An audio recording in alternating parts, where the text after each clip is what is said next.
Adriana, Akila. Adriana. What? Sini. Run.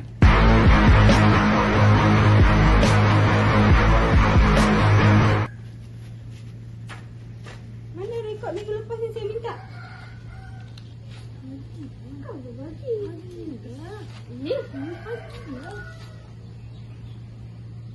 sini. Ini rekod. Ini rekod ni. Ada apa dengan konyol-konyol macam ni? Dah, dua-dua masuk dalam.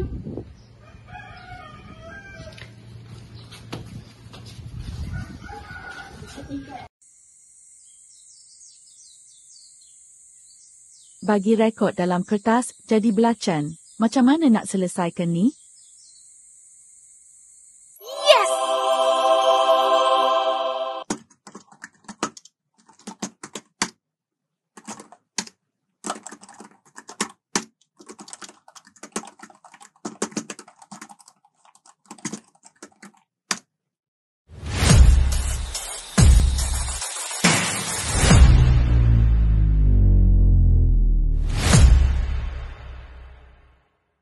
Memperkenalkan Layers Edge Tracker yang direka khas untuk kegunaan pelajar dan pensyarah program agroindustri ternakan poultry di Kolej Vokasional Datuk Lela Maharaja.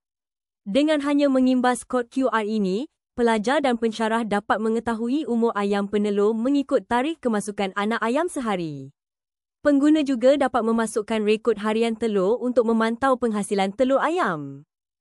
Selain dapat mengetahui berapa umur ayam penelur, pengguna juga dapat mengetahui maklumat-maklumat penting mengenai ayam penelur mengikut umur semasa seperti pencahayaan serta jenis cahaya, tempoh cahaya yang diperlukan oleh ayam penelur dan suhu yang sesuai.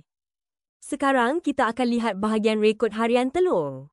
Pengguna boleh merekod telur secara harian dengan memasukkan tarikh dan bilangan keseluruhan telur pada tarikh yang dipilih. Untuk memudahkan lagi pengguna, telur yang dikutip boleh direkod mengikut grade telur seperti grade A, grade A, grade B, grade C, grade D dan grade E.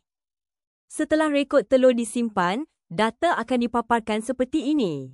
Data rekod telur juga boleh dijana ke dalam bentuk EXCEL apabila cukup data mengikut bulan.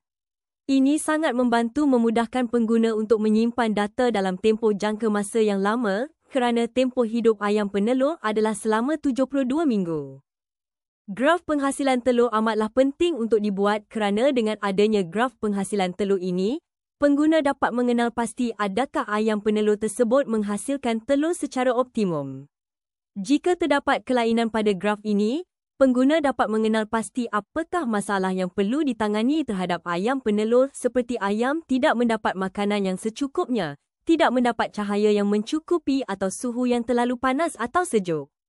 Terdapat juga fungsi lain di dalam aplikasi ini iaitu jadual pemberian makanan dan rekod vaksinasi.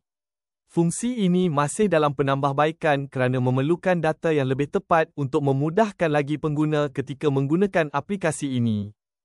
Diharapkan dengan aplikasi ini, pembelajaran dan pengajaran untuk pelajar dan pensyarah agroindustri ternakan poultry di Kolej Vokasional Datuk Lela Maharaja dapat berjalan dengan lancar selaras dengan keperluan penggunaan teknologi IR 4.0.